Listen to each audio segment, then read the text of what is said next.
आपल्या तत्वाला पण तरी आज रावणाच्या वतीनं रणभूमीवर उभा राहिला. बघा अधर्माला प्रतिसाद देतो, अधर्माला साथ देतो. तुमच्या मताला अधर्माला मी साथ देता असे नाही, पण मी माझ्या मालकीच्या संरक्षणासाठी झटतोय. मी माझ्या मालकीच्या तत्वासाठी झटतोय. आणि मग अधर्माच्या गोष्टीला तुम्ही करत असाल तर मला तुमच्या सम्मुख उभं राहावं लागण्याच्या मुळाशी कारण माझ्या प्रश्नाचं उत्तर मला तुमच्या मुखात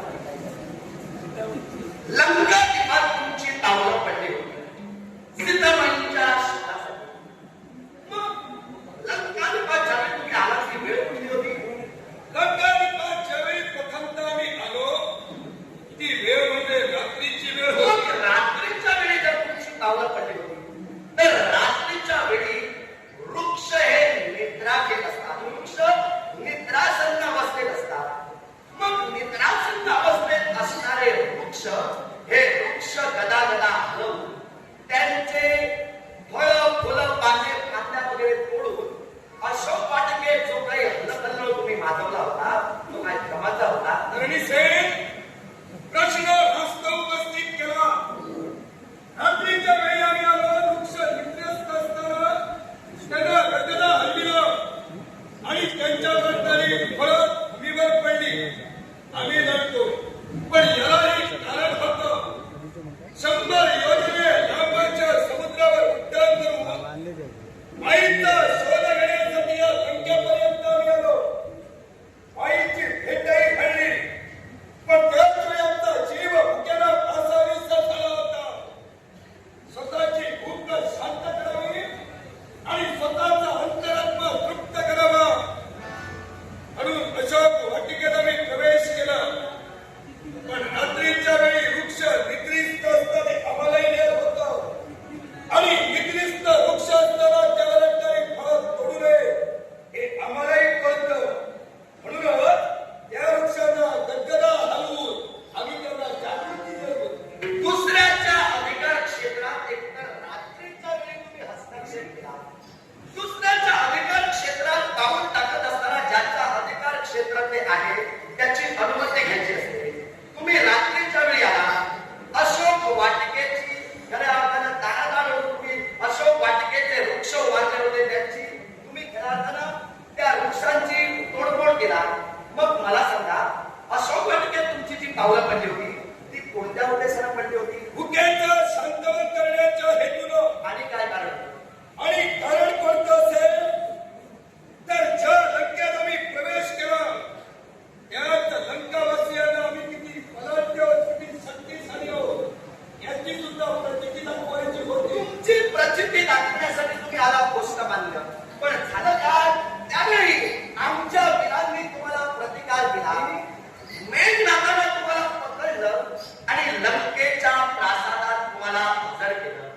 त्यावेळी तुमच्या बाबतीत घडलेली कृती तुम्ही अशोक वाटिकेचे नुकसान केला. त्यानुसार तुमच्या पुच्छाला वस्त्र गुंडाळले गेले आणि त्याला अग्नी प्रज्वलित केला गेला. कारण दुसऱ्याच्या अधिकार क्षेत्रात हस्तक्षेप केला आणि त्यानंतर अशोक वाटिकेत तुमचं तुम्ही नुकसान केला. अशोक वाटिकेचं जे नुकसान आम्ही केलं त्यावेळी रावण सेनेने आमचा प्रतिकार करण्यासाठी बरेच वीर पटविले आणि त्यातील एक म्हणजे रावणाचा पुत्र अक्षय कुमार ज्याचा शेवट करण्यासाठी मी तत्पर ठरलो.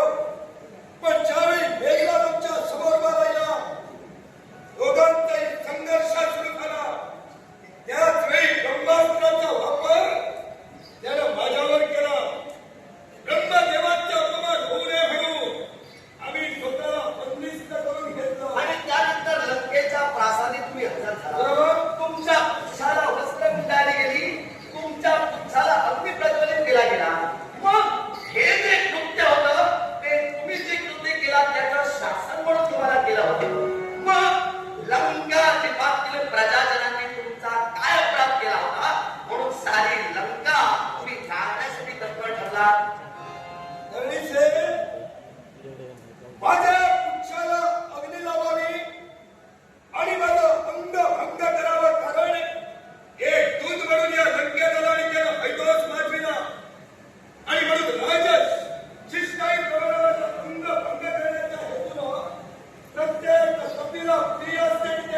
पुच्छ त्याच पुच्छाला अग्नी प्रज्वलित करण्याची आज्ञा लंकाधीश रावणाला दिली. पण त्या पुच्छाला अग्नी लावण्यासाठी हे लंकेतील प्रजाजन तत्पर ठरले होते ना. निश्चितच. मग ज्यांनी माझ्या पुच्छाला अग्नी लावली त्याच अग्नीचा फडका काय असतो हे प्रत्येकाला मी दाखविलो. एवढंच नव्हे तर रावणाचा शेवटही आम्ही तेव्हा केला असता. पण माझ्या राघवाची आज्ञा नसल्या कारणानं आम्ही रावणाला कोणती हानी न देता पुनश्च माघारी गेलो. माझा प्रश्न तुम्हाला एकच होता. लंका जाळण्यासाठी, लंका दहन करण्यासाठी तुम्ही तत्पर ठरला. पण तुम्ही जी कृती केली, अशोक वाटिकेचं नुकसान जर तुम्ही केला नसता तर तुमच्या पुच्छाला अग्नी प्रज्वलित करण्याचा प्रमादच उभा राहिला नसता. मग तुम्ही कृती करावी आणि त्याचं शासन हे लंका निवासी प्रजाजनांनी भोगावं. वास्तविक जर पाहायला गेलं तर लंकेचं दहन तुम्ही केला, सोन्याची लंका असल्यानं ती अधिक प्रज्वलित झाली. पण सर्वसामान्यांची जी घरं होती ती घरं ही खऱ्या अर्थानं जाळून भस्मसात झाली. तेव्हा लंका दहन तुम्ही केला, तुमच्यामुळं लंकेतील प्रजाजनांना जी हानी झाली त्यानुसार मी तुम्हाला वैरभाव म्हणून पाहतो. धरणीचे म्हणजे अपराधी रावण असताना शासन लंकावासियांना झालं याचं दुःख तुला झालं. निश्चितच. मग मला सांग, ज्यावेळी सीताबाईचं चौर्य कर्म करू लंकाधीश रावण पुष्प विमानातून या लंकेच्या दिशेनं सीताबाईला घेऊन येत होता त्याच वेळी जटायूनं त्याला रोखण्याचा प्रयत्न केला. त्याच वेळी लंकाधीश रावणानं जटायूचा शेवट केला. मग तिथं जटायूचा काय अपराध होता? जटायूचा अपराध एकच होता.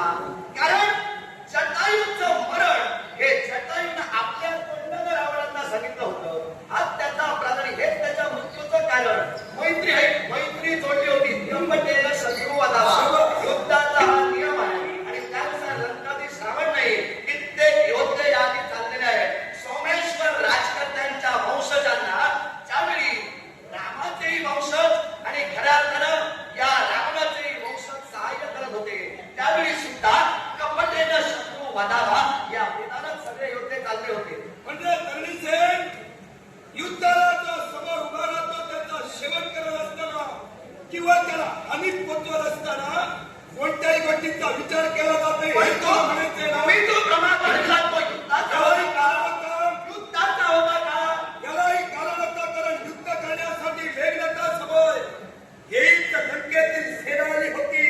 मग त्याच सेनेला योग्य ते शासनाने दिलं. मग शासन त्यावेळी द्यायला हवं होतं. बंदकान झाल्यानंतर तुम्ही तुमच्या पुच्छाला जो अग्नी प्रज्वलित केला गेला त्यानुसार लंका दहन केला म्हणून तुम्ही आता द्या. दुसरी गोष्ट, तुम्ही जर ब्रह्मचारी म्हणून जगाला जर ओळखून सांगत असाल तर मी तुमचं ब्रह्मचारी तत्व मान्य करणार नाही.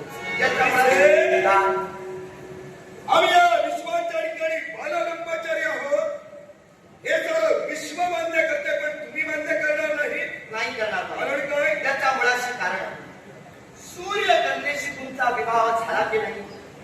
सत्य. मग सूर्यकन्येशी जर तुमचा विवाह झाला तर तुम्ही आता ब्रह्मचारी कसे राहाल?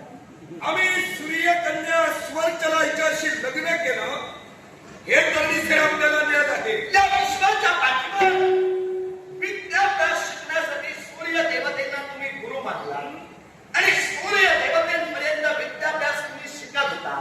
पण काही विद्या अशा असतात त्या विद्या ग्रहण करत असताना, आकलन करत असताना जो विद्यार्थी आहे त्याची वामांगी बाजू रिक्त असता उपयोगी नाही, ती ठरलेली असायला हवी आणि म्हणूनच तुम्हाला विवाह करावा लागेल अशी अपेक्षा तुमच्या गुरुनामध्ये सूर्यदेवानं केली. त्यावेळी सूर्यदेवाच्या कन्येशी जर तुम्ही लग्न केला तर तुम्ही ब्रह्मचारी कसे? गृहस्थाश्रमात प्रवेश केल्याशिवाय काही विद्या शिकता येत नाही. म्हणून गुरुदेव त्यांची कन्या म्हणजे सूर्यदेवांची कन्या सुवर्चला हिच्याशी आम्ही विवाहबद्ध झालो. आता तुझा राजदाराईला प्रश्न, आम्ही विवाह करून सुद्धा ब्रह्मचारी कसे? मग आम्ही सुवर्चलेशी विवाह केला पण केव्हाही तिच्या सहवासात राहिलो नाही. विवाह झाल्यानंतर सुवर्चला भक्ती करण्यासाठी गेली. आमच्या मनात तिच्याबद्दल कोणताही मोह निर्माण झाला नाही. आमच्याबद्दल कोणत्याही भावना तिच्याबद्दल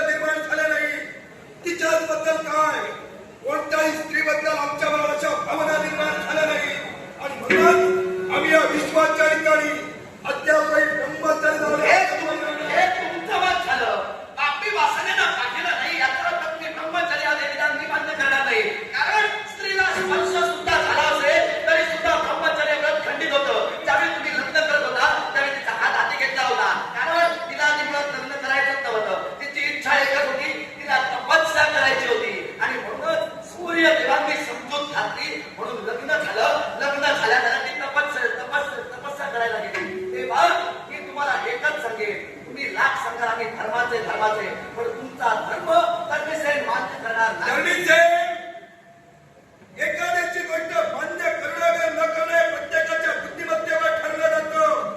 आमचं ब्रह्मचारित्व कदाचित तुम्हाला मान्य नसेल, पण या विश्वाला ते मान्य आहे. आणि आम्ही जर का अधर्माचे आहोत तर जो पुरुष ब्राह्मण घराण्यात जन्माला येऊन दुसऱ्याच्या पत्नीचं प्रेम करून स्वतःच्या राज्यावर आणतो, तो धर्माचा पट्ट्यात राहतो.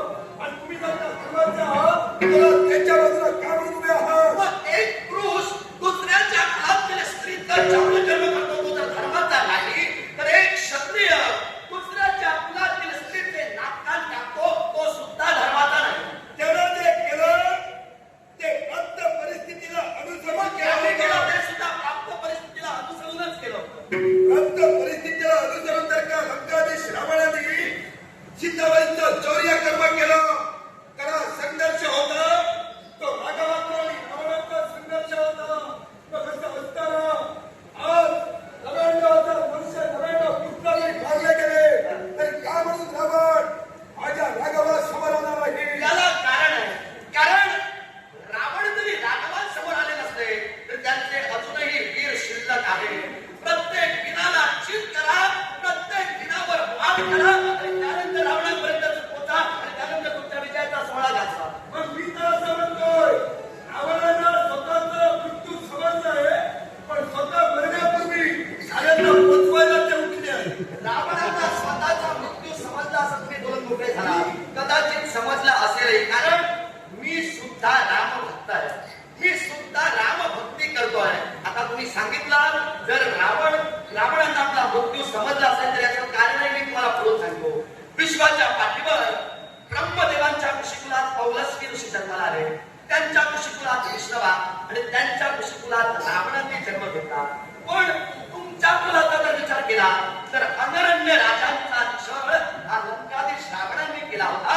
त्यांनी लंकाधीश रावणांना अनरण्य राजांनी शाप दिला होता की माझ्या कुलातील एक पुरुष हा तुझ्या नाशाला कारणीभूत ठरेल.